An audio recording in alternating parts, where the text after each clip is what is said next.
કચ્છ કડવા પાટીદાર સમાજની અંદર જે 12 વિધિ હોય 13 વિધિમાં એમાં નિયાણીને જમાડવામાં આવતા હોય છે અને પછી એમના આશીર્વાદ લેવાના હોય છે. હું તમને બતાવું ડાયરેક્ટ આજે ઘરની દીકરીઓ છે સુરાણી પરિવારની બધી દીકરીઓને લાઇનસર બેસાડી અને જમાડી દક્ષિણા આપતા હોય છે. દક્ષિણા આપીને બધા પરિવારના ભાઈઓ બધા આશીર્વાદ પણ લેતા હોય છે.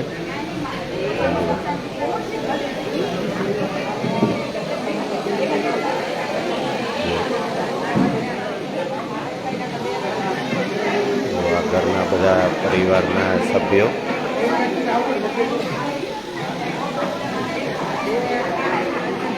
ભેગા થઈને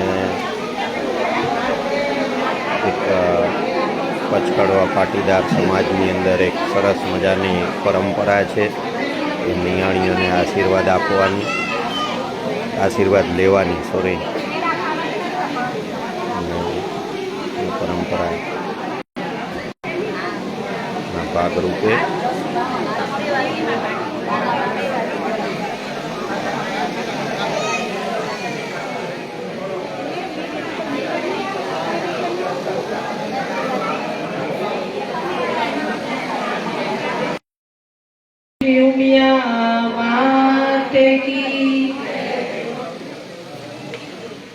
આજે આપણે બધા સદગત છગન મામાના 12 વિધિના જે કહેવાય જીવ પાછળનો અંતિમ પ્રોગ્રામ, એ પ્રોગ્રામમાં આજે આપણે બધા ભેગા થયા છીએ અને સમસ્ત ભગત પરિવાર, કેસરા બાપા પરિવાર અને સવજી બાપા પરિવાર તરફથી જે આ નિયાણીઓને દાનપુલ આપવામાં આવી છે એ ખરેખર એક તો પહેલી વાત એ કહી દઉં કે આપણે નિયાણીઓની ખાસ વાત એક ધ્યાન રાખવાની કે દર વખતે હું કહું છું પણ આજે પણ મેં નોટિસ કર્યું કે આપણે દીકરીઓ નથી કરતી.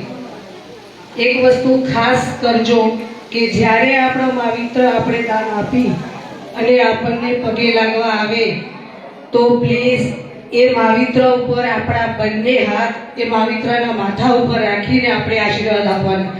કારણ કે આજે તમે આ જગ્યા ઉપર બેઠા છો ને એ કયા રૂપે તમને બેસાડવામાં આવ્યા છે તો બધાને ખબર જ છે કે આપણે આજે જગતજનની આપણા પરિવારમાં, આપણા સમાજમાં એક રિવાજ છે કે આપણે દીકરીને લક્ષ્મી તરીકે આપણે કહીએ છીએ. તો આજે લક્ષ્મી તરીકે, લક્ષ્મી એટલે ભગવાન નારાયણના પત્ની એટલે સ્વયં નારાયણ આવી ગયા. તો આજે નારાયણ, લક્ષ્મી નારાયણ સ્વરૂપે આપણે અહીંયા આજે બિરાજમાન કર્યા છે. તો આજે આપણે એ લોકો આપણે જે આપણા અંતરથી આપીશું ને એ જે એને પહોંચી જ જાય અને એના અને જગતજનની કહેવાય કે માં ઉમિયા, આપણે ઉમાનું સ્વરૂપ છીએ, લક્ષ્મીનું સ્વરૂપ છીએ. તો જેના માથે માં ઉમિયાનો હાથ ફરે, માં લક્ષ્મીનો હાથ ફરે તો કોઈની તાકાત નથી કે એ બાપ એ ભાઈ ઉપર કોઈ દિવસ કોઈ દુઃખનો પડછાયો પણ ભરે. અને કદાચ આવે, કર્મના સંજોગે કદાચ આવે તો ભગવાન એને સહન કરવાની શક્તિ પણ આપે અને એ દુઃખ ટળી પણ જાય. એટલે મારી બહેનોને ખાસ એક વિનંતી કે તમે જ્યારે પણ કોઈ માવિત્ર આપણને પગે લાગે તો એના માથે 2 હાથ મૂકીને આશીર્વાદ લેજો, એટલે એના તમામ દુઃખ એ ભગવાન હરી લે. અને બીજું કે આ પરિવારે આપણને ખૂબ માન પાન દાન આપ્યું એના બદલ આ પરિવારનો ખૂબ ખૂબ આભાર, ખૂબ ખૂબ આશીર્વાદ.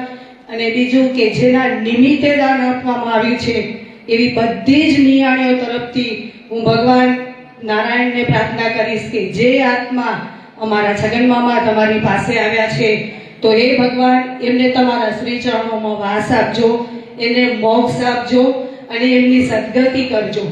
અને બીજું કહીશ કે આજે આપણે બધી નિયાણીઓ ભેગા થયા છીએ તો એક જીવ જે આપણે શ્રદ્ધાંજલિ પ્રોગ્રામમાં કીધું કે આપણા બિપિનભાઈના ઘરથી ભાભી જ્યોતિ ભાભી અત્યારે જીવન અને મરણ વચ્ચે સંઘર્ષ કરતા હતા.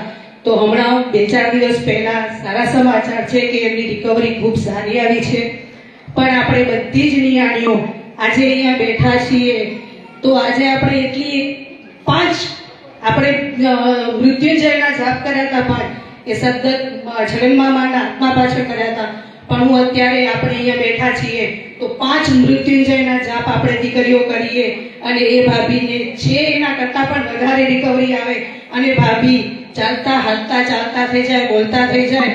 એટલા માટે આપણે ભગવાનને પ્રાર્થના કરીએ કે જ્યોતિ ભાભીને સરસ અને સ્વસ્થ તંદુરસ્તી આપે. એટલા માટે આપણે 5 મૃત્યુંજયના જાપ કરીશું. ઓમ ત્રંબકમ યજામહે સુગંધિ પુષ્ટિવર્ધનમ ઉર્વારુકમેવ બંધનાન મૃત્યુમોક્ષ્યમામૃતાत्. ઓમ ત્રંબકમ યજામહે સુગંધિ પુષ્ટિવર્ધનમ ઉર્વારુકમેવ બંધનાન મૃત્યુમોક્ષ્યમામૃતાत्. ઓમ ત્રંબકમ યજામહે સુગંધિ પુષ્ટિવર્ધનમ ઉર્વારુકમેવ બંધનાન મૃત્યુમોક્ષ્યમામૃતાत्. ઓમ ત્રંબકમ યજામહે સુગંધિ પુષ્ટિવર્ધનમ ઉર્વારુકમેવ બંધનાન મૃત્યુમોક્ષ્યમામૃતાत्. ઓમ ત્રંબકમ યજામહે સુગંધિ પુષ્ટિવર્ધનમ ઉર્વારુકમેવ બંધનાન મૃત્યુમોક્ષ્યમામૃતાत्. આપણે આ બધા જ નિયાણીઓ તરફથી આ પરિવાર કેસરા બાપા પરિવાર અને સવજી બાપા પરિવારને ખૂબ ખૂબ આશીર્વાદ આપીએ છીએ કે આ પરિવારની ઉત્તરોત્તર પ્રગતિ થાય, આ પરિવારના દીકરા ભણી ગણીને આગળ વધે અને આ પરિવારમાં હંમેશા નિરોગી સ્વાસ્થ્ય રહે અને બધાને દીર્ઘાયુષ્ય મળે અને ભગવાન ક્યાંય પણ કોઈનું પણ અકાળ મૃત્યુ ન થાય અને હંમેશા આ પરિવાર ઉપર સુખનો સૂરજ ચમકતો રહે, દુઃખનો પડછાયો પણ આ પરિવાર ઉપર ન પડે તેવા અમારી બધી જ નિયાણીઓ તરફથી આ ભગત પરિવારને આશીર્વાદ છે. અસ્તુ.